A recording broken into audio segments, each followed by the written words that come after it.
안녕하세요. 김호준입니다. 어제 MBC 신임 사장이 내정됐습니다. 이명박 시절 부당해고를 당했던 최승호 PD입니다. 자유한국당은 노조를 등에 업은 최승호 사장 선임으로 공영방송 MBC가 노영 방송이 됐다고 비판했습니다. 자신들이 집권하던 시절 MBC 장악을 위해서 국정원을 동원해 블랙리스트를 어떻게 작성했고 그 블랙리스트가 어떻게 실제 실행됐는지 이미 밝혀진 마당인데도 그때 MBC가 공영방송이었다고 주장하는 뻔뻔하면 둘째치고라도 최승호 내정자가 노조를 등에 업었다는 비판은 과연 스스로 하는 말이 무슨 말인지 알고 하는 걸까 의심케 합니다. 최승호 내정자가 노조를 등에 업었는지는 저도 모르겠습니다만 자유한국당 주장대로 만약 등에 업었다면 그건 그야말로 경사 아닙니까? 조직 구성원들로부터 지지받는 사장, 이건 대단히 바람직한 사장 아닌가요? 노조라는 단어만 들어가면 사람들이 자동으로 싫어할 거라고 생각해서 해본 비판인가요? 구성원들로부터 지지받는 조직의 대표, 이건 아주 상당히 매우 좋은 겁니다. 이건 칭찬이에요. 바보들. 김원준 생각이었습니다.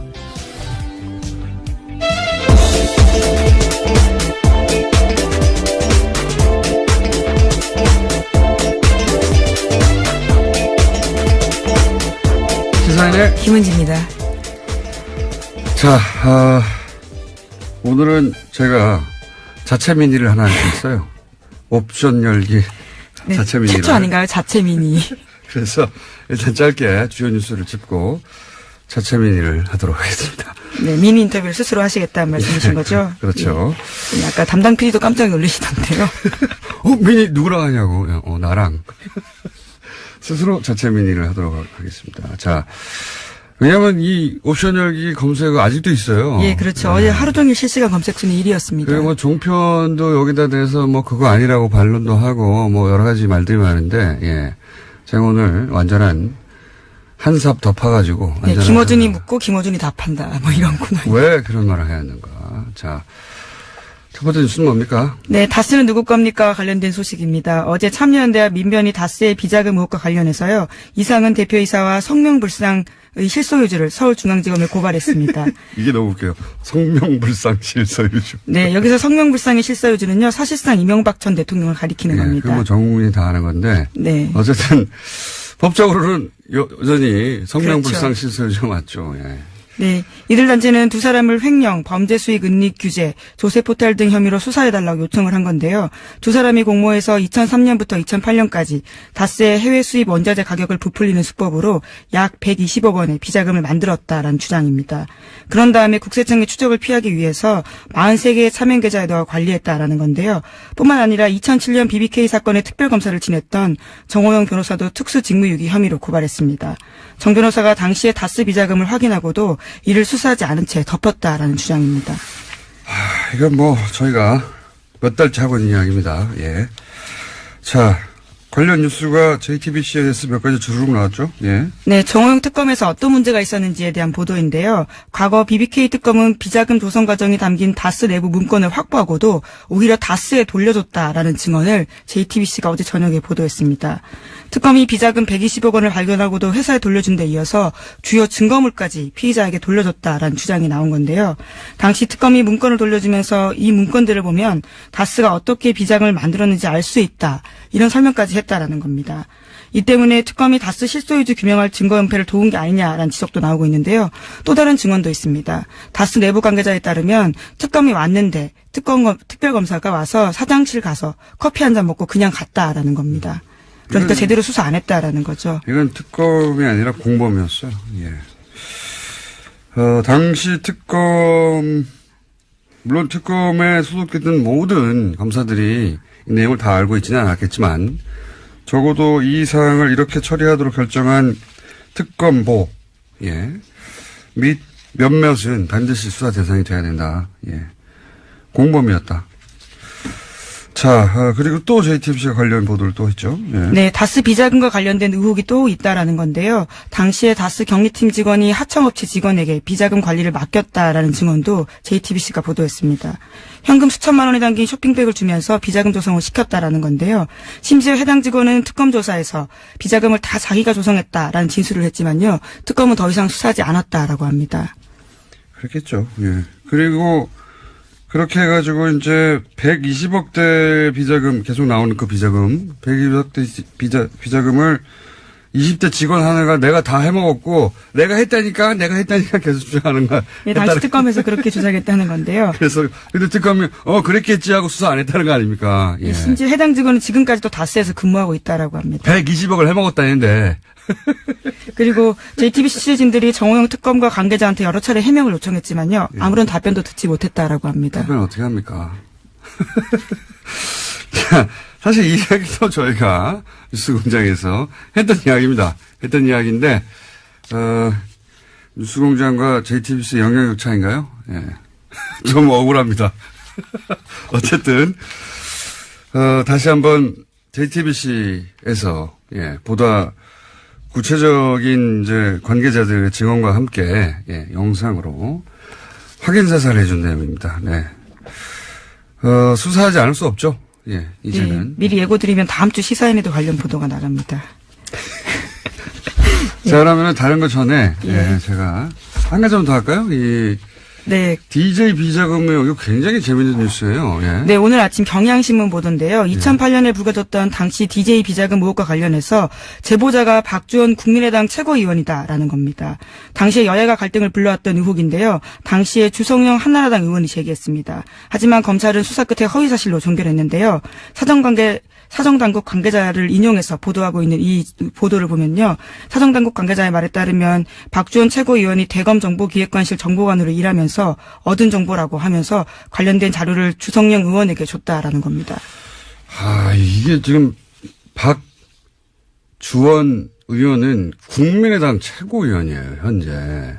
이 관계가 굉장히 이상하지 않습니까? 국민의당 호남을 베이스로 하는 DJ 정신을 개선하겠다는 거기에 최고위원인 박주원 최고위원이 DJ 100억짜리 양도 CD 의혹을 제기한 숨어있던 장본이었다는 뉴스가 지금 10년 만에 드러난 거예요. 10년 만에. 이게 굉장히 이상하실 텐데 좀 박주원 의원의 개인 히스토리를 따라가 보면 이분은 한나라당 소속으로 안산시장을 지낸 분입니다. 네, 2006년에 당선됐었습니다. 네. 그러니까 이 의혹을 제기할 때는 한나라당 소속이었어요. 그러니까 이상하지 않죠? 그 이유가 좀 이상합니다. 그 이후 국민의당 창당하면서 입당을 했어요. 예. 국민의당 창당하고 나서 입당을 했고 이게 좀 이상한 거죠. 본인이 DJ 비자금 의혹을 제기했던 숨어있던 장본인인데 DJ 정신을 계승한다고 하는 국민의당에 입당하는 것부터 좀 의심스럽다. 결과론이지만. 그리고 지금은 최고위원이 됐어요. 그리고 최고위원이 된 지금은 국민의당에서 대표적인 통합합니다. 지금 보수정당과 다시 통합해야 한다는. 이거는 소위 트로이 목마로 오해받기 딱 좋은 행보예요. 이건 본인이 직접 이 오해를 해명할 필요가 있다. 왜냐하면 지금은 최고위원이니까요. 근데 이게 지금 10년 만에 밝혀졌으니까요. 네, 물론 제보자가 관련된 이런 보도에 대해서는요, 박주원 최고위원이 해명을 한 게 있습니다. 경향신문 보도를 보면요, 자신은 이명박 전 대통령과 가깝지도 않고 공소시효가 지난 사건들에 대해서 말하는 건 적절하지 않다면서 이 사건으로 누구도 욕되게 하고 싶지 않다라면서 답변을 거부했다고 합니다. 본인이 욕되는 거죠, 지금. 누구도가 아니라 본인이 해명할 일이라고 봅니다.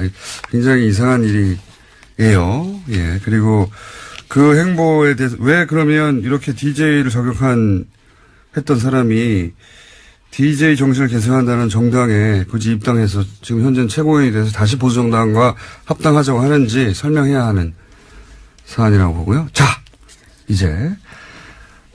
갑자기 중간에 민의를 하시는 건가요? 끝에 하는 게 아니라요? 아니요. 자체 민의.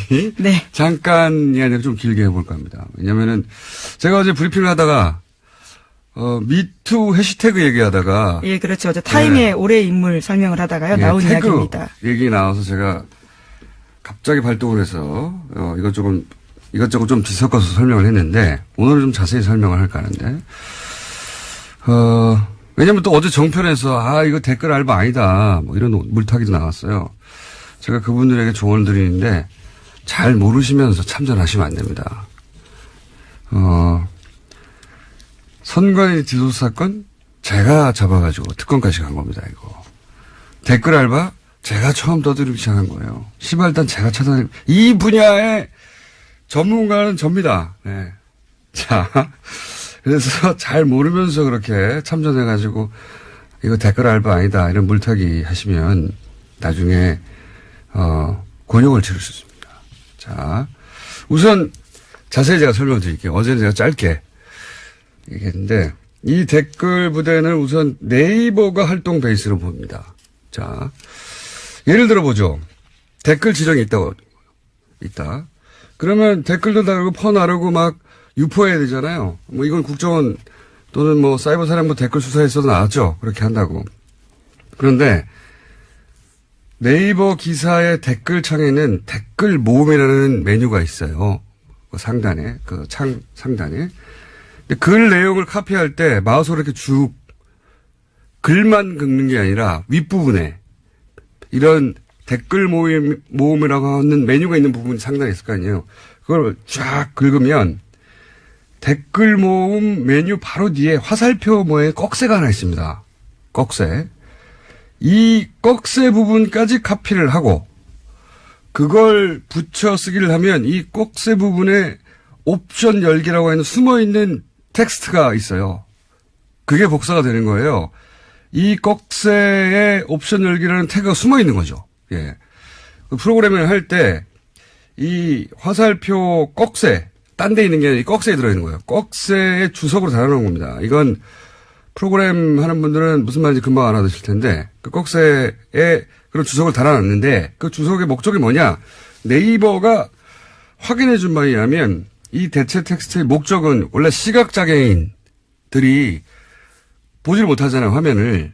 그러면 그 스크린 리더라는 게 있어요. 시각장애인들이 화면에 뭐가 있는지 읽어주는 거죠. 인터넷을 사용할 수 있게. 그 스크린 리더가 이 꺽쇠 부분을 읽을 때 요 해당 텍스트가 설명 문구로 나오는 겁니다. 목적은 그거예요. 그러니까 일반인들은 이걸 볼 필요가 없는 거죠. 그런데 복사해서 붙였을 때도 원래 나오지 않게 되어야 하는 건데 이게 특정 조건에서 나와요. 그러니까 미니 버그죠. 미니 버그예요, 사실은. 그래서 오류가 생겼다라는. 약간의 오류예요. 나오면 안 되는 건데 나온 거예요. 근데 뭐 대단한 건 아닌데 사실 이런 오류들은 간혹 있어요. 언제 나오느냐, 특정 조건이라는 게 자기가 댓글을 달고 자기가 자기 글을 복사해서 답글할 때 요 특정 조건에서만 여기까지 이해하셨죠? 그러니까 자기가 자기 댓글을 복사할 때만 뜬다, 뭐 이런 의미로. 자기 댓글을 그냥 복사하기만 하는 게 아니라, 답글 창을 열고 복사할 때, 그 조건에서만 요 오류가 탁 나오는 거예요. 요 조건에서만 나옵니다. 그러니까 이 꺽쇠 부분까지 쭉 긁어서 카피를 하면 옵션 열기라고 하고 하는 숨어있는 텍스트가 탁 복사되고 카피할 때 그게 톡 튀어나오는 거예요. 어쨌든 기술적인 부분 자세히 몰라도 되는데 그럴 때 나오는 오류인데 중요한 거는 자기가 댓글을 달고 자기 댓글을 복사하고 자기 댓글을 쭉 상단 부분까지. 예. 사실 생각해 보면 꼭 텍스트만 복사할 때 텍스트 복사도 되잖아요. 꼭 필요하면. 꼭 필요한 경우도 없지만. 근데 그 위에 부분까지 쫙 긁어야지 이게 나오는 겁니다. 그것도 그 꺽쇠 부분을 포함해야지. 여기서 이제 생각을 해봅시다. 자기가 댓글을 쓰고 자기 글을 아이디까지 쫙 긁어가지고 복사할 일이 과연 있는가. 댓글에 답글을 쓰면서 자기 댓글을 반복적으로 유포할 목적이 아니라면, 종편에서는 뭐 자기 글을 자기 아이디까지 복사하면 일어나는 일이라서 실수라는 식으로 물타기를 하는데 생각을 해보면 자기가 게시글에다가 댓글 하나 달았어요. 근데 그걸 댓글창을 열고 자기 아이디부터 쭉 긁는 경우가 언제 있습니까? 근데 그것도 반복적으로 여러 번 일어났다는 점에서 좀 이상한 건 사실입니다. 그것도 이 글들의 유형을 보면 위에 있는 문장과 상관없는 댓글을 또 달거든요.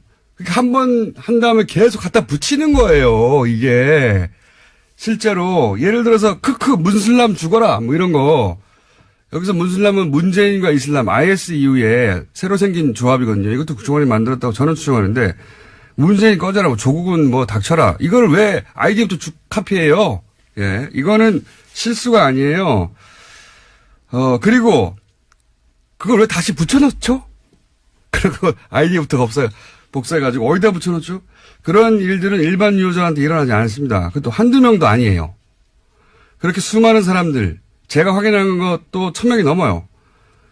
그리고 그게 실수라면 왜 오로지 정부 비판하는 사람들만 그런 실수를 반복적으로 수천 명이 하냐고요. 말이 안 되죠. 이건 댓글 부대예요.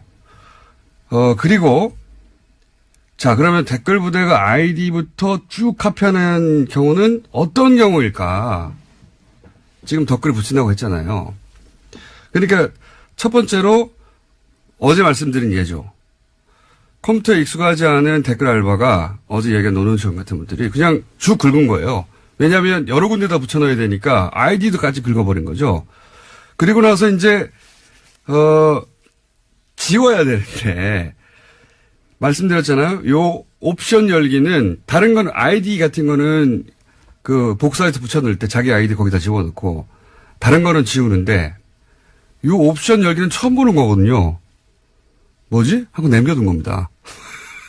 첫 번째 가능성. 그래서 컴명이 한 실수한 거다. 이게 어제 말씀드렸고. 둘째, 이건 어제 시간이 없어서 제가 여기까지 설명 생략한 건데 자기가 쓴 댓글 이걸 썼다고 보고해야 될 거 아닙니까? 그래야 알바비를 받죠. 자기 아이디 그리고 언제 썼다를 보고를 해야 될 거 아닙니까? 몇 개. 그러니까 그걸 카피할 필요가 있는 거예요. 위에 부분을. 안 그러면 일반 유저들은 만약에 그런 경우도 상정하기 쉽지 않지만 자기 글을 계속 복사한다면 자기 글만 복사하면 돼요. 그렇잖아요? 예. 그런 경우 네, 여기도 역시 이렇게 한번 카피해 놓으면 컴퓨터에 메모리에 들어가 있거든요. 그거를 다시 붙여넣기 할 때 옵션 열기 뭐지? 내가 쓴 거 아닌데? 그냥 남겨둔 거예요. 다른 추정도 몇 가지 있는데 주연 추정은 이 두 가지고, 예? 여튼 이 옵션 열기라는 문구가 엉뚱하게 들어간 글들, 이 글들이 댓글이든 트윗이든 페이스북이든 있거든요. 이건 다 네이버 이 댓글창에서 처음 쓴 거를 계속 복제한 겁니다. 자, 그리고 생각해 보자고요. 스스로 SNS를 운영하는 사람이에요. 페이스북을. 자기가 그런 사람들은 옵션 열기 같은 말도 안 되는 문구는 그게 맨 앞에 붙어 있거든요. 맨 앞에 붙어 있으면 그걸 그대로 둘 리가 없어요. 자기 SNS니까 하루에도 몇 번씩 확인하는데 이거 뭘 말하느냐. 자기 SNS가 아닌 겁니다. 아무 애정 없이 여론 조작용 계정. 자기 할당 입문만 하고 그다음에 쳐다보지도 않는 거예요. 그래서 말도 안 되는 이런 문구가 붙었는 줄 모르는 거예요. 알바입니다. 알바. 자, 그런데 옵션 열기는 그렇게 네이버 댓글 답글창에서만 나오는 오류인데 제가 어제 프로그램으로 이런 지령을 받았을 거라고 추정했지 않습니까? 이거 구체적인 설명을 안 해가지고 뭐 제가 틀렸다고 함부로 덤비시면 안 돼요. 자, 옵션 열기 말고 이런 아이디들이 다른 문구들까지 카피해서 붙어 있는 경우도 있어요. 옵션 열기가 대표적인 거고, 예. 어제는 짧게 얘기하느라 대표적인 옵션 열기라는 문구 하나만 얘기했는데 다른 문구들도 붙어가지고 쓸데없이. 뭐 이를테면 어떤 건가요? 여러 가지 있어요. 뭐 레이어 같은 것도 있고 여러 가지가 있어요. 그러니까 자기가 쓴 글이 아닌 거예요. 분명히 카피한 겁니다. 어디서 카피한 건데 그 카피한 걸 안 지운 거가 있어요. 근데 그걸 그대로 트위터나 페이스북에 갖다 붙인 글들이 꽤 있습니다.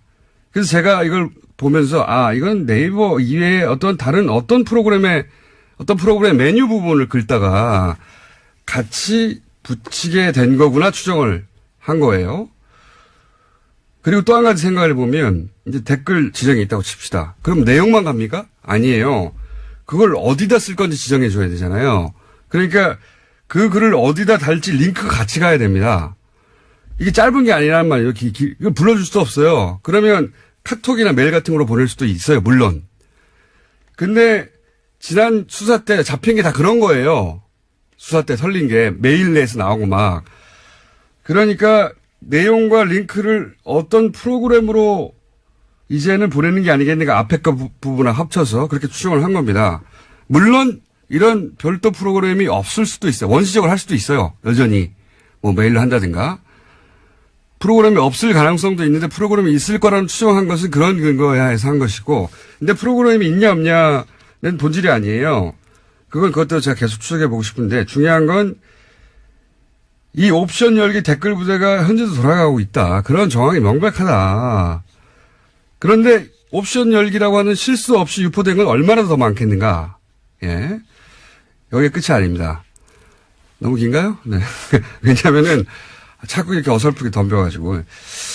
댓글 부대인 정황을 좀 더 얘기해 볼게요. 제가 어제 방송한 직후에 이건 제 머리 싸움에 당한 겁니다. 이거. 댓글 부대 운영하는 사람들이. 제가 방송을 하자마자 옵션 열기에 붙어 있는 수많은 댓글들이 신속하게 삭제됐어요. 자. 꽤 삭제됐다 그러더라고요. 제가 확인한 것만 해도 몇백 건이 넘어요. 뭐 몇천 건이 넘을 겁니다. 엄청나게 많아요. 원래 있던 거 거의 다 없었어요. 검색하면 안 나와요, 이제. 그런데 이게 단순 실수다. 그러면 그 단순 실수한 사람들이 하필이면 그 시간에 다 실시간으로 뉴스 공장을 듣다가 한꺼번에 다 같이 게시판에 가가지고 나의 실수를 다 지워야 돼. 다 없애버렸다? 이것도 말이 안 되는데 단순 실수인데 그걸 왜 지웁니까? 내 실수했구나 하고 알지. 더구나 여기가 제가 보기엔 이 한꺼번에 지운 거는 실수예요. 저의 머리 싸움에 당했다. 그럴 줄 알았어요. 그리고 댓글만 지운 게 아니에요. 나 이럴 줄 알았어. 아이디도 없애버렸어요. 아니 실수 좀 했다고 자기 아이디를 자기가 없앱니까?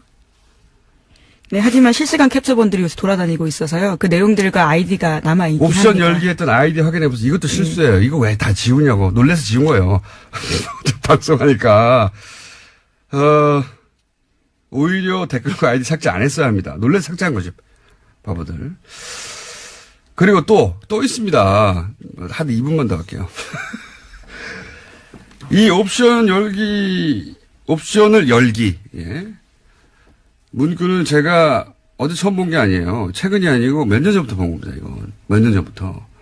그리고 다 그거는 진보 진영만 당시 야당이죠. 야당만 공격하는 글이었어요. 아니면 안철수 대표 지지하거나, 안철수 대표 아마 야당 분열 때문에 그랬겠죠. 안철수 대표 지지하는 트위터나 이런 데 옵션 열기 많이 붙어 있었어요. 그때 당시에.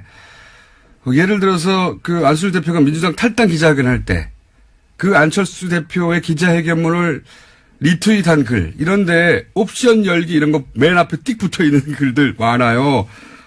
현명한 결단을 지지합니다. 뭐 이러면서 또 하나 더 이 옵션 열기 트윗 계정 중에는 개설일이 2012년 12월인 게 있어요. 그런 것들이 제법. 그러니까 2012년 12월 대선 때 댓글 부대가 최고로 왕성할 때 대량 생산된 계정들 중에 일부가 여전히 살아남았던 게 아니겠는가라고 저는 추정을 하고 한 가지만 더 할게요. 개인적으로 가장 이상한 부분은 이런 겁니다. 이런 걸 제가 하루 이틀 쳐다본 게 아니거든요. 어제 처음 얘기한 거지만. 보통은 기사가 메인이 노출이 돼야 댓글이 달리죠. 어딘지 모르니까 일반인들은.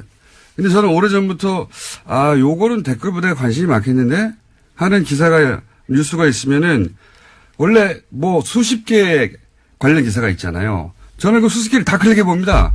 댓글이 어떻게 달렸는가 일부러 보려고. 그런데 그러다 보면 아직 메인에 안 걸렸는데 옵션 열기가 간혹 붙어 있는 게 있어요. 그러니까 그리고 나서 이 옵션 열기가 붙어 있는 수십 개, 수백 개의 기사 중에 하나는 어김없이 그 기사가 메인에 걸립니다. 그래서 제가 항상 의아했던 것은 그걸 몇 번 본 적이 있거든요. 그러니까 메인에 떠서 작업을 한 게 아니라 작업이 먼저 있고 그게 메인에 뜨는 경우 아니 이 댓글 작업자는 메인에 걸릴 줄 어떻게 알았을까? 개인적으로 가장 이상하게 생각했던 케이스들인데 종합적으로 여전히 댓글 부대는 여전히 운영된다 얘기를 하고요. 그리고 잘 모르시면 여기에 참전을 하시면 안 됩니다. 제가 이 분야의 전문가입니다. 오늘은 미니 여기까지 할게요. 또 다른. 미니가 아닌 것 같은데요. 제가 진행자가 될 것 아니, 어제 이제 같고요. 제가 떡밥을 던졌더니 와르르 물어가지고, 예, 반가워서 미니를. 이 미니를 할 사람이 없어요, 국내에. 그래서 자체 미니를 좀 길게 하고, 시간을 다 먹었네요, 제가? 네. 네. 어쨌든 어제 당황했을 거예요, 이 댓글 부대. 아이디도 막 삭제하고 댓글도 삭제하고 난리가 났던데. 조직과 예산이 확인되면 더더욱 이제 좋을 것으로 보이는데요. 그건 쉽지 않을 거라고 봅니다. 아웃소싱한 것 같아요. 국정원 직원이 직접 이런 바보 같은 짓을 했을 거라고 저는 보지는 않습니다. 예. 어디 있다. 뭐 이런 추정들이 확인되기 위해서는. 네. 외부 공장이 있다고 제가 봅니다. 예. 제가 댓글 부대 개인 스토커예요. 또 미니를 하셔야 될 것 같은데요. 아니 뭐 이제 욕에 대한 대응이 나오면 또 다시 제가 미니를 길게 야금야금 하겠습니다. 여기까지만 일단 하죠. 댓글 부대 있습니다. 돌아갑니다. 자, 그 외에 뭐 이스라엘 뉴스는 저희가 월요일 날 국제면에서 다루고, 네, 그 외에 또 다른 뉴스들을. 네, 박근혜 전 대통령 오촌 살인사건 관련된 보도 이야기 다시 한번 드리면요. 2013년부터 이것으로 재판을 받았던 주진우 기자와 김어준 공장장이 무죄를 확정받았습니다. 여기까지 하죠. 예. 예. 저 아직 기소유예 남아있는데요. 헌법재판소에서 헌법소원 넣어놨는데 기다리고 있는 중입니다. 빨리 좀 부탁드립니다. 여기까지 하겠습니다. 예, 시사인의 김은지였습니다. 감사합니다. 국정원이 댓글 사건 때 가짜 사무실을 만들었다. 네. 이미 밝혀진 바 있죠. 그런데 이 가짜 사무실을 다른 사건에서도 네, 만들었다는 의혹이 어제 제기됐습니다. 이 내용으로 기자회견을 했던 민변의 양승봉 변호사 스튜디오에 직접 나오셨습니다. 안녕하십니까? 네, 안녕하십니까? 자, 제보를 받아서 지금 근데 그 제보가 편지로 왔다면서요? 예. 민변의 특정 변호사에게. 예. 제가 잘 아는 변호사인데. 아주 집요한 나쁜 변호사예요. 예. 그 편지에 담긴 내용이 뭡니까? 똑같은 행위, 댓글 사건에서도 이미 가짜 사무실 만들고. 압수수색을 하는데 진짜 사무실이 아니라 영화 세트처럼 가짜를 만들어 놓고 거기를 압수수색하게 만든. 예. 그렇죠. 그리고 거의 서류 제공하고 컴퓨터도 거기 썼던 거 제공하는 게 아니고. 가짜를 갖다 놓고. 다른 컴퓨터, 다른 곳에 사용하던 컴퓨터를 제공한 겁니다. 처음부터 완전 다 가짜인데. 예. 그런데 그게 똑같은 일이 1년 뒤에 일어났던 거죠. 유호성 사건. 증거 조작 드러나고 나서 그거 수사할 때도 똑같은 일이 일어났다는 겁니다.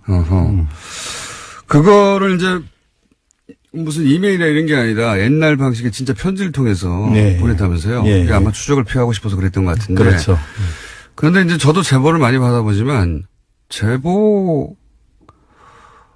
진짜인지 가짜인지 사실 일단 판별하는 것부터가 시작 아닙니까? 예. 이걸 진짜라고 판단하신 이유가 뭡니까? 저희들이 이게 진짜로 판단할 수밖에 없는 이유가 이게 내부자가 아니면 도저히 알 수 없는 그런 내용이 너무 많아요. 보면. 예를 들면요. 예를 들면은 이 사건 관련돼서 이미 재판 과정이라든지 언론에서 많이 알려진 사람들이 있었거든요. 네. 근데 그 상선들, 일선들 2급이라든지 1급이라든지. 그러니까 신문 보고 알 수 없는 내용들. 네, 도저히 알 수 없는 거. 판결문에도 나오지 않는 그런 내용 있지 않습니까? 그런 것과 그 사람들이 했던 행동, 이런 것이 굉장히 구체적으로 나와 있습니다. 그러니까 이 사건을 담당한 변호사들은 막 수천 페이지를 읽잖아요. 문서를 만들고. 그걸 다 읽은 사람들은 알고 있는 내용 플러스 우리도 모르는 내용이 여기다 그렇죠. 있네. 예. 오촌살인 사건 제보가 비슷하네요. 예. 그때도 사건 파일을 다 읽고 피의자인 제가 알고 있는 걸 다 알고 있고 플러스 모르는 거까지 알고 있는. 그렇죠. 그럼 믿지 않을 수가 없거든요. 예. 그런 케이스였군요. 예. 근데 여기 모르고 있던 내용이 많이 나왔습니까? 위장사무실 외에도? 예를 들면은 이 사람들이 어떻게 이제 준비를 했고, 그 다음에 이제 어떤 식으로 이걸 은폐하기 위해서 회의를 했고, 그 다음에 2급이 어떤 일을 했습니다. 2급이 예를 들면 자기가 예산 결제를 하지 않습니까? 예. 근데 예산 결제를 했으면 그 서류가 남아있잖아요. 예. 그걸 압수수색 들어오기 전에 빨리 없애라고 그냥 고래고래 가음을 지르고 난리를 쳤답니다. 그리고 1급도 어떤 지시를 또 이걸 은폐하는 지시를 구체적으로 했답니다. 구체적인 내용들이 들어있는 거군요. 예. 구체적인 내용들이. 아마도 추정일 수밖에 없죠. 누가 보냈는지도 말하고 마음을 알 수 없으니까. 이분은 이제 댓글 요 앞에 위장 사무실 관련해서 수사하다가 매우 의심스러운 죽음 둘이 있었지 않습니까? 예. 그걸 보면서 어떤 화가 나거나 그랬던 분이 아닐까 싶기도 한데요. 그럴 수도 있습니다. 제가 봐서는 이분도 제가 봐서는 수사관이었을 것 같아요. 이 수사관이었고 이 수사를 아마 개시할 때부터 굉장히 싫었을 거예요. 상식적인 사람이라면 이런 수사를 할 수가 없거든요. 너무나 처음부터 거짓으로 점철돼 있었기 때문에 굉장히 하기 싫었을 거예요. 근데 지시에 의해서 계속 수사도 하고 계속 진행했는데 결국은 무죄가 됐고 증거 이조까지 나와버리지 않았습니까? 그런데 막말로 덤태기는 수사관이라든지 밑에 하부 사람들이 다 지게 되고 위에 윗선들은 그대로 승진하고 지금도 그 자리에서 호가호위하고 있기 때문에 굉장히 분노를 많이 느꼈을 것 같아요. 수사를 했던 쪽이거나 아니면 국정원 내부에서 수사를 당했던 쪽이거나 어쨌든 이 수사 당시 내막과 굉장히 깊은 관련이 있는 사람이 아니면 모르는 내용들이라는 거죠. 예, 분명히 수사관이었을 것 같습니다. 제가 봐서. 개인적으로 추정하시기에. 예. 실제 당시 그렇게 가짜 사무실을 만든 게 효과를 발휘했습니까? 엄청난 효과를 발휘했었죠. 일단 진상규명이 제대로 안 되게 은폐가 돼버렸었고, 그다음에 방금 말씀드린 대로 윗선들 있잖아요. 이런 사람들은 차단이 됐습니다. 꼬리 자르기가 이루어져 버린 거죠. 1급이 어떤 역할을 했고 1급이 어떤 역할을 했고 하나도 안 나왔다. 안 나왔었죠. 기소도 되지 않았고 처벌도 그랬죠. 받지 않습니다. 맞습니다. 네. 그때 이제 기억나는 가장 핵심적인 사건은 그 중국 교포, 그러니까 심부름했던 중국 교포가 자살 시도를 한번 하죠. 물론 살아났고요. 그리고 또 그 중국 교포한테 일을 시켰던 국정원의 블랙 요원 또 자살 시도를 합니다. 번개탄으로. 이분은 멀쩡히 살아나셨고, 그리고 단기 기억 상실에 걸리죠. 그렇죠. 그래서 단기적으로 그 부분만 기억나지 않는다고 하고 흐지부지 해버렸어요. 그랬던 사건인데 그러면서 가짜 사무실도 동원이 된 거군요. 네. 이분이 자살을 시도했던 이분이 자기가 만약에 해임이 되게 되면 가짜 사무실을 만들었던 사실을 언론에 다 알려버리겠다 이런 식으로 협박을 했어요. 국정원을 상대로. 이 제보에 의하면 그렇습니까? 그렇게 되어 있습니다. 제보에. 역시. 이분을 건드릴 수가 없었던 거예요. 이분이 현직 가장입니다. 블랙 요원이라기보다는 가장이죠. 그때는 블랙 요원이라고 이제 언론이 나갔는데 진짜 블랙인지 모르겠습니다. 근데 그러면 그렇게 해서 요 사안에 연루되었던 일부 국정원 직원들이 있긴 있지 않습니까? 윗선은 안 나왔다 하더라도 이제 이 편지는 그 윗선들에 대해서 구체적으로 얘기를 했으니까 이제 수사가 시작될 수밖에 없겠네요. 이거는. 그렇죠. 그런데 그때 어쨌든 동원됐던 직원들, 드러났던 직원들, 이 사람이 다 했다고 지목됐던 부하 직원들의 재판은 어떻게 됐습니까? 현재.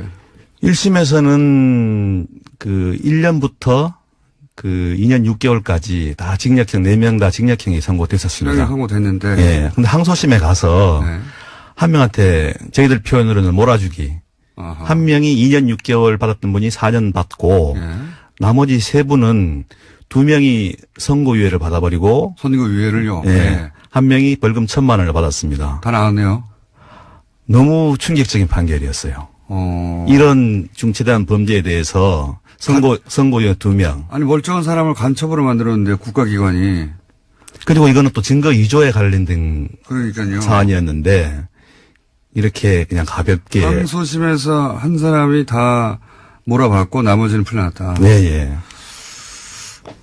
복귀를 했고, 현저로 복귀를 했어요. 아예. 현역으로. 그래서 뭐 다른 데 발령받고 이렇게 나갔다고 돼 있습니다. 제보에도. 참. 그러니까 딱 한 사람 4년으로 실형 몰아주고 나머지는 사실상 다 풀려나서 일선으로 복귀했고 게다가 그 위에 간부들은 아예 수사도 받지 않았고 그런데 이제 그 과정 전체를 보고 또 게다가 원조 위장 사무실에 관여됐던 2사람이 미심쩍은 사망에 이르고 이러다 보니 어떤 누군가가 도저히 참을 수가 없다고 하고 알고 있는 내막을 편지로 제보를 하였다. 이런 내용이네요. 이분이 그러니까 누구를 조사하면 바로 알 수 있다. 이런까지 자세하게 알려줍니다. 기왕 편지를 쓰기로 했으니 수사가 시작되면 바로 드러날 수 있을 정도로 구체적으로 썼겠네요. 아주 자세합니까? 그 내용을 세부적으로 밝히지는 않았는데 누구를 조사하면 이렇게 위장 사무실을 만들어서 방해했다는 것을 바로 알 수 있다 하면서 누구를 조사하라고 실명까지 제시를 하고 있습니다. 그렇군요. 조사하다가 정 안 되면 이분이 결국 나설 수도 있긴 하겠습니다. 그럴 수도 있겠습니다. 정정 안 되고 부인하면. 대단한 제보네요. 이런 정도로 구체적인 제보는 잘 기억이 안 나는데요. 관계자가. 그러면 이게 새로 어떻게 되는 겁니까? 그 다음 절차는 재수사가 이루어진답니까? 어떻게 되는 겁니까? 저희들이 어저께 또 검찰에 고발장을 접수했습니다. 그리고 이분은 진정 상태로 들어갔는데 저희들이 정식으로 고발을 접수했고 검찰에서도 수사를 인지하고 이 정도 되면 뭐 안 할 수가 없을 겁니다. 안 할 수가 없겠네요. 예.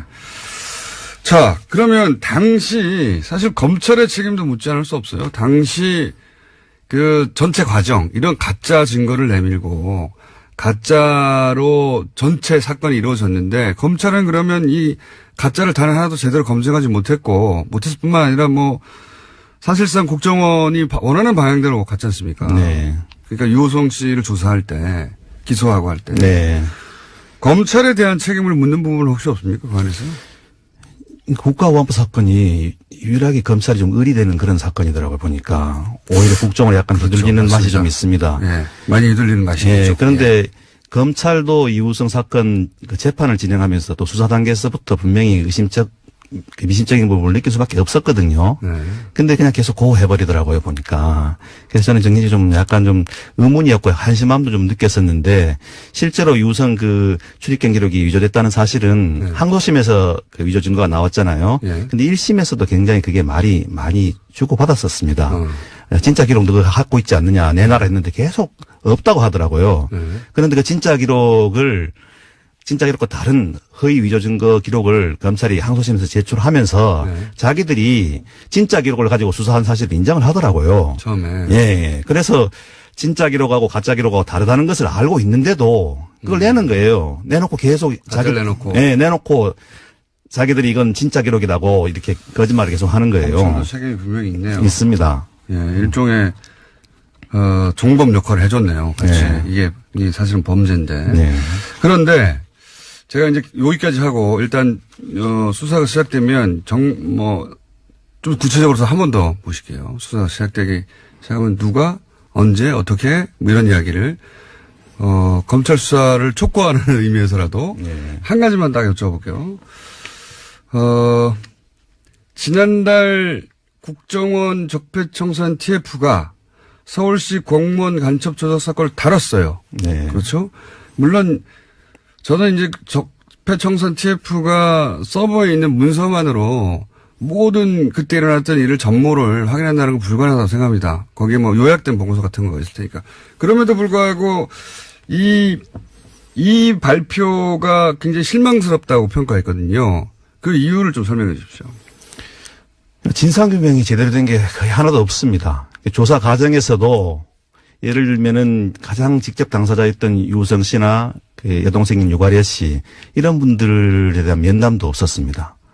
그리고 어떻게 보면은 가장 이 사건 적폐라면은 간첩을 만들어내고 그다음에 허위 증거를 만들어내고 그다음에 참고인들 가짜 진술을 해줄 사람을 만들어낸 그런 게 이제 간첩 사건 조작과 관련해서는 적폐라지 않겠습니까? 국가 권력이 민간인을 찍어가지고 예. 가짜를 만드는 다음에 만약에 실제 그렇게 해서 안 밝혀졌으면 평생 감옥에 갔을 거 아닙니까? 그렇죠. 예. 그때 7년을 구형했었습니다. 아마 선고됐으면 5년이나 4년, 5년 정도 선고됐을 건데 그냥 생으로 사는 겁니다, 거기서. 그리고 평생 그거 굴레를 지고 정상적인 삶을 살 수가 없게 돼요. 네. 그런 사건인데, 그러니까 이 국정원 적폐청산 TF가 제대로 그 일들을 조사하고 관계자들을 불러서 진상을 밝히지 않았다. 그런. 자기들도 밝히지 않았고 특히 국정원에서 주는 자료만 가지고 그걸 소극적으로 볼 수밖에 없었거든요. 그러니까 TF, 그게 국정청산 TF가 너무 많은 사안을 다뤄보니까 한계가 있었을 거예요. 아마 네. 틀림없이. 네. 거기서 오는 이제, 시간이 4분이 더 주어졌습니다. 고맙네요. 저희 PD가 제가 민의를 너무 길게 하는 바람에 코너 하나를 없애버렸네요. 융통성 있는 PD. 그래서 어차피 4분 동안 새로운 코너를 시작할 수 없으니 아마 3부에서 하기로 한 것 같고요. 지금 한 가지가 아니라 두 가지 정도 더 여쭤보겠습니다. 지금 이제 충분히 밝혀지지 않았다고 말씀하셨잖아요. 네. 그러니까 국정원 적폐청산 TF가 서울시 공무원 간첩 조작 사건이 어떻게 조작되었는지를 충분히 밝혀주면 변호사 쪽의 주장이 아니라 여기서 사실은 일반 국민들이 전모를 알게 되는 건데 자 그럼 거기서 발표가 안 됐으니까 변호인들이 이 사건을 조작 사건이라고 부르고 이 사건이 어떻게 이루어졌는지를 이거 좀 설명해 주십시오. 이게 2013년 2월 달에 유성 씨가 기소가 되었어요. 네. 그 당시 서울시 공무원 간첩 사건이라서 굉장히 선정적으로 대대적으로 보도가 되었었거든요. 당시 이제 박원순 서울시장에게 정치적 타격을 주고, 예, 혹시 대선 후보급으로 클까봐 이렇게 여러 가지 목적이 있으면 그것도 중요한 목적 중에 하나였다고 저는 봅니다. 예. 그때 유일한 증거가 여동생 진술이었습니다. 여동생. 그 당시 이제 여동생도 합동신문센터에 있었고 유성 씨는 구속돼 있었거든요. 근데 사건 수임한 지 불과 며칠이 안 돼서 저희들이 자료를 했는데 그때 나온 그 물적 증거하고 사람들을 만나봤어요. 네. 근데 그 물적 증거하고 사람들 진술을 몇 마디만 들어보니까 유가려의 그 진술이 다 거짓이라는 것이 바로 드러나더라고요. 네. 그래서 저희들은 솔직히 말씀드리면 한 달도 안 돼서 예. 이건 정말 조작됐구나. 참 이게 황당하구나. 근데 이걸 알았습니다. 조작 사건은요. 예. 도와주는 언론이 없어요. 전혀 안 도와주고. 왜냐하면은 진짜 간첩이면 어떻게 이상한 점은 많이 있지만 예. 진짜 간첩이면 어떻게 하는 그런 공포가 있거든요. 그래서 안 도와줘요. 저는 도왔던 것 같은데. 제가 이제 바로 며칠 만에 알았던 게 뭐냐면 그 당시 이제 유성의 북한에 있는 회령 집을 근거지로 해서 공작이 일어난 것처럼 돼 있는데 바로 탈북자 한 분을 만났는데 그 집을 유성 씨 가족이 팔고 예. 이사를 나갔다는 중국 쪽 이사를 나갔다는 그 말을 들었어요. 공작은 북한에 있는 회령 집에서 이루어졌다는데 그 집은 없어. 이미 없는 집이에요. 얼마나 그게 황당합니까 바로. 예. 그리고 나중에 밝혀진 바로는 뭐 사진에 남아있던 태그들, 예, 메타 정보들을 보면은 거기가 아니잖아요. 네, 아닙니다. 예, 위치도 들리고 막, 예. 그런 조작들도 했는데 그리고 또 더 나아가서 이 개인적으로도 확신하게 된 정황들이 있을 거 아닙니까? 초기에 제가 그 컴퓨터를 보는데 한 6, 7만 장 되는 사진을 정말 눈이 빠지게 봤었거든요. 네. 거기 보니까 그게 이제 중국에서 찍은 사진이 나왔는데 예를 들면 10장의 사진이 있으면 중국에서 찍은 사진도 섞여 있고 그다음에 옛날에 어릴 때 북한에서 찍었던 앨범에 있는 사진 있잖아요. 그것도 유성 씨가 찍어서 왔거든요. 그러니까 한 파일에 섞여 있어요. 중국에서 찍은 사진하고 북한에서 찍어 있는 사진이. 근데 그걸 중국에서 찍은 사진을 싹 빼버리고 옛날 어릴 때 찍은 사진을 북한에서 찍어왔다고 그렇게 내놨더라고요. 그러니까 한 파일에 있는 사진을 그렇게 선별적으로 내놨더라고요. 그걸 보면서 좀 경악을 했습니다. 야, 이거 이런 식으로 할 수 있나. 근데 결국 결정적으로 밝혀진 건 이제 중국 정부가 나서가지고 이거 가짜라고 말해줘서 사실은 확정된 거 아닙니까? 그게 이제 공신력을 얻은 건데 저희들은 이미 확신을 하고 있었죠. 근데 언론은 그 전까지는 중국 정부가 그렇게 확인해 주기 전까지는 언론은 달라붙어서 이게 가짜라고 확신해서 말해주지 않았어요. 그렇죠. 예. 그거 어떻게 얻어낼 수 있어요? 중국 정부 얻어낼 수 있었습니까? 그냥 법원을 통해서 정식으로 공문을 보낸 겁니다. 근데 여태까지는 그럴 경우 중국에서 확인해 준 적이 없다면서요. 없는데 이거는 중국의 공문서잖아요. 그래서 약간 중국의 자존심을 좀 걷는 것 같아요. 예를 들면 사적 문서에 대해서 위변조가 일어나면 그냥 개인끼리 해결해라 이런 식이었을 건데. 여태까지 그래서 그 중국 정부가 그렇게 답을 준 적이 없었다고 하던데. 검찰이 맞대응을 했거든요. 저희들이 사실조회 하니까 검찰도 사실조회를 하더라고요. 안 오는 거 아니까. 이때까지 안 왔으니까. 국정원도 중국 정부가 그런 답신을 한 적이 없으니까 자신 있게 이걸 한 건데. 근데 하필이면 중국 공식 문서를 건드리는 바람에 중국 정부가 답을 했다. 네. 그렇게 보시는 거군요. 네, 그렇게 보고 있습니다. 저는 유호승 씨가 화교인 점도 잘못했다고 봅니다. 플러스.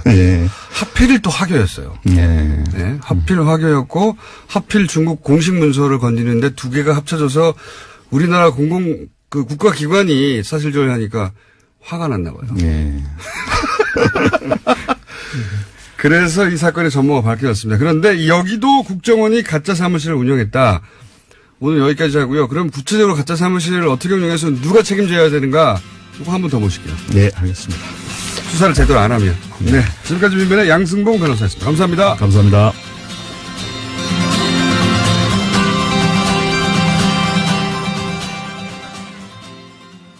안녕하세요. 김호준입니다. 어제 MBC 신임 사장이 내정됐습니다. 이명박 시절 부당해고를 당했던 최승호 PD입니다. 자유한국당은 노조를 등에 업은 최승호 사장 선임으로 공영방송 MBC가 노영 방송이 됐다고 비판했습니다.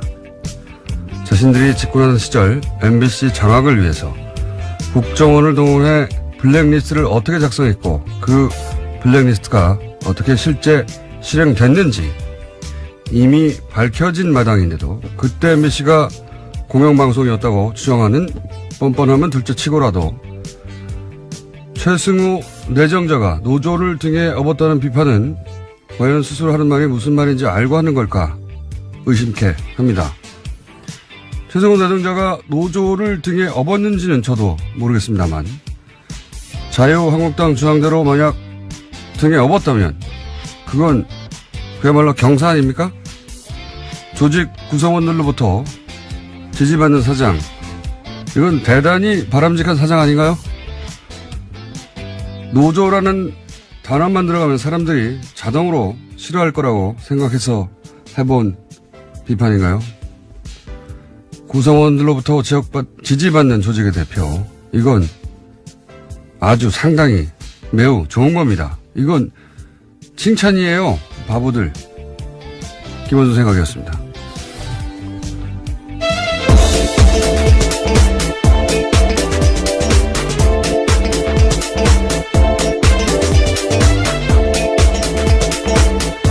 시사인의 김은지입니다. 자, 오늘은 제가 자체 미니를 하나 할 수 있어요.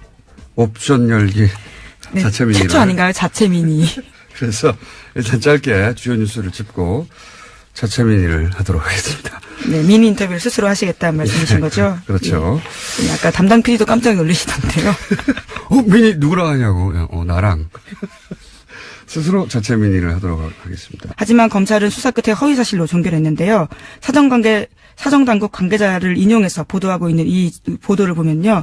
사정당국 관계자의 말에 따르면 박주원 최고위원이 대검정보기획관실 정보관으로 일하면서 얻은 정보라고 하면서 관련된 자료를 주성영 의원에게 줬다라는 겁니다.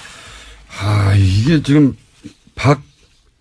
박주원 의원은 국민의당 최고위원이에요, 현재. 이 관계가 굉장히 이상하지 않습니까? 국민의당 호남을 베이스로 하는 DJ 정신을 개선하겠다는 거기에 최고위원인 박주원 최고위원이 DJ 100억짜리 양도 CD 의혹을 제기한 숨어있던 장본이었다는 뉴스가 지금 10년 만에 드러난 거예요. 10년 만에.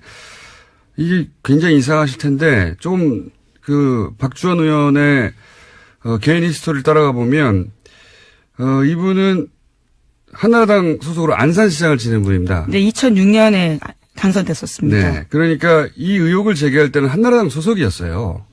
그러니까 이상하지 않죠? 그 이유가 좀 이상합니다. 그 이유가. 그 이후 국민의당 창당하면서 입당을 했어요. 예. 국민의당 창당하고 나서 입당을 했고 이게 좀 이상한 거죠. 본인이 DJ 비자금 의혹을 제기했던 숨어있던 장본인인데 DJ 정신을 계승한다고 하는 국민의당에 입당하는 것부터 좀 의심스럽다. 결과론이지만.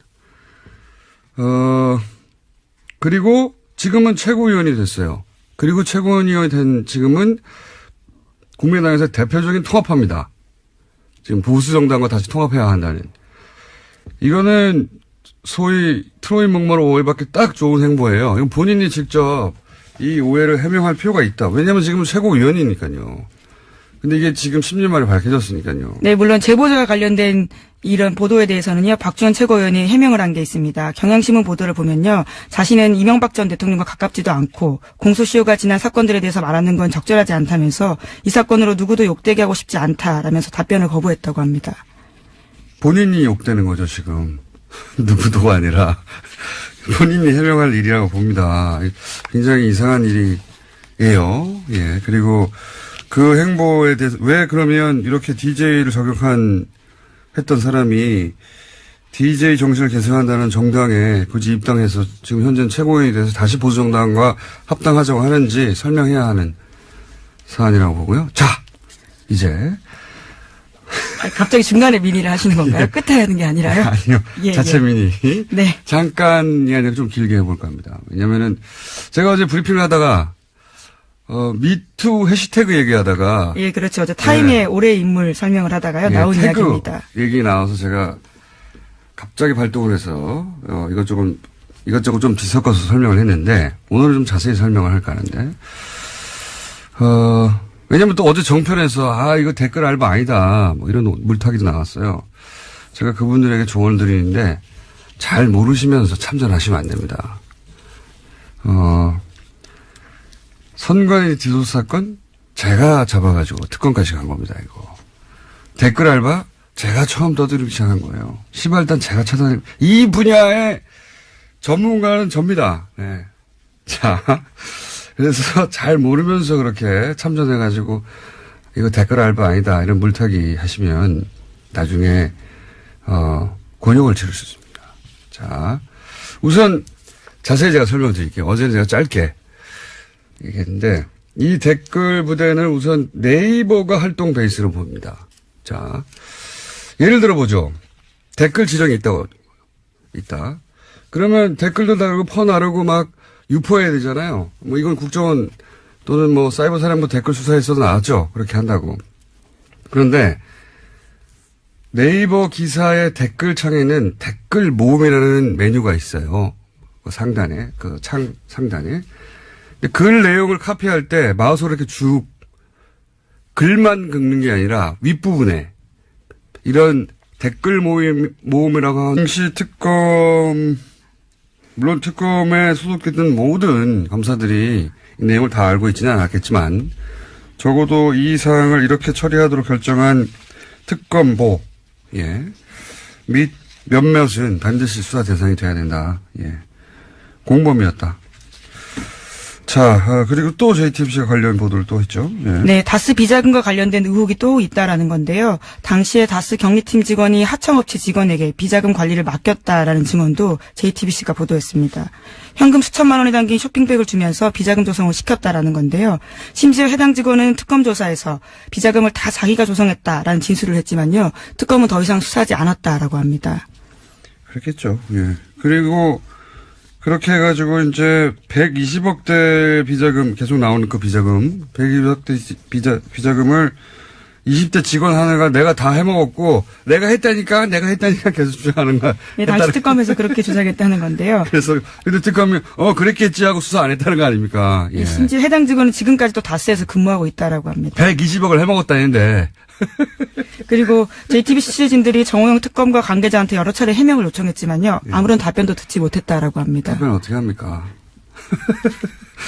자, 사실 이 이야기도 저희가 뉴스공장에서 했던 이야기입니다. 했던 이야기인데 뉴스공장과 JTBC 영향력 차인가요? 좀 억울합니다. 어쨌든 다시 한번 JTBC에서 보다 구체적인 이제 관계자들의 증언과 함께 영상으로 확인 사살을 해준 내용입니다. 네. 수사하지 않을 수 없죠. 이제는. 네, 미리 예고드리면 다음 주 시사인에도 관련 보도가 나갑니다. 자, 그러면은 다른 거 전에 제가 한 가지 더 할까요? 네. DJ 비자금 의혹이 굉장히 재밌는 뉴스예요. 네, 오늘 아침 경향신문 보도인데요. 2008년에 불거졌던 당시 DJ 비자금 의혹과 관련해서 제보자가 박주원 국민의당 최고위원이다라는 겁니다. 당시에 여야가 갈등을 불러왔던 의혹인데요. 당시에 주성영 한나라당 의원이 제기했습니다. 자, 왜냐하면 이 옵션 열기 검색어 아직도 있어요. 예, 그렇죠. 어제 하루 종일 실시간 검색 순위 1위였습니다. 그리고 뭐 종편도 여기다 대해서 뭐 그거 아니라고 반론도 하고 뭐 여러 가지 말들이 많은데 제가 오늘 완전한 한삽 덮어가지고. 네, 김어준이 묻고 김어준이 답한다. 뭐 이런 코너. 왜 그런 말을 해야 하는가. 자, 첫 번째 뉴스는 뭡니까? 네, 다스는 누구 겁니까? 관련된 소식입니다. 어제 참여연대와 민변이 다스의 비자금 의혹과 관련해서요. 이상은 대표이사와 성명불상의 실소유주를 서울중앙지검에 고발했습니다. 이게 너무 웃겨요. 성명불상 실소유주. 네, 여기서 성명불상의 실소유주는요. 사실상 이명박 전 대통령을 가리키는 겁니다. 그건 뭐 전 국민이 다 아는 건데. 네. 어쨌든 법적으로는 여전히 성명불상 그렇죠. 실소유주가 맞죠. 네. 이들 단체는 두 사람을 횡령, 범죄 수익 은닉 규제, 조세 포탈 등 혐의로 수사해달라고 요청을 한 건데요. 두 사람이 공모해서 2003년부터 2008년까지 다스의 해외 수입 원자재 가격을 부풀리는 수법으로 약 120억 원의 비자금을 만들었다라는 주장입니다. 그런 다음에 국세청의 추적을 피하기 위해서 43개의 차명 계좌에 넣어 관리했다라는 건데요. 뿐만 아니라 2007년 BBK 사건의 특별검사를 지냈던 정호영 변호사도 특수직무유기 혐의로 고발했습니다. 정 변호사가 당시에 다스 비자금을 확인하고도 이를 수사하지 않은 채 덮었다라는 주장입니다. 이건 뭐 저희가 몇 달째 하고 있는 이야기입니다. 예. 자, 관련 뉴스가 JTBC에 대해서 몇 가지 주르륵 나왔죠? 예. 네, 정호영 특검에서 어떤 문제가 있었는지에 대한 보도인데요. 과거 BBK 특검은 비자금 조성 과정이 담긴 다스 내부 문건을 확보하고도 오히려 다스에 돌려줬다라는 증언을 JTBC가 어제 저녁에 보도했습니다. 특검이 비자금 120억 원을 발견하고도 회사에 돌려준 데 이어서 주요 증거물까지 피의자에게 돌려줬다라는 주장이 나온 건데요. 당시 특검이 문건을 돌려주면서 이 문건들을 보면 다스가 어떻게 비자금을 만들었는지 알 수 있다. 이런 설명까지 했다라는 겁니다. 이 때문에 특검이 다스 실소유주 규명할 증거 은폐를 도운 게 아니냐라는 지적도 나오고 있는데요. 또 다른 증언도 있습니다. 다스 내부 관계자에 따르면 특검이 왔는데 특별검사가 와서 사장실 가서 커피 한 잔 먹고 그냥 갔다라는 겁니다. 그러니까 제대로 수사 안 했다라는 거죠. 이건 특검이 아니라 공범이었어요. 예.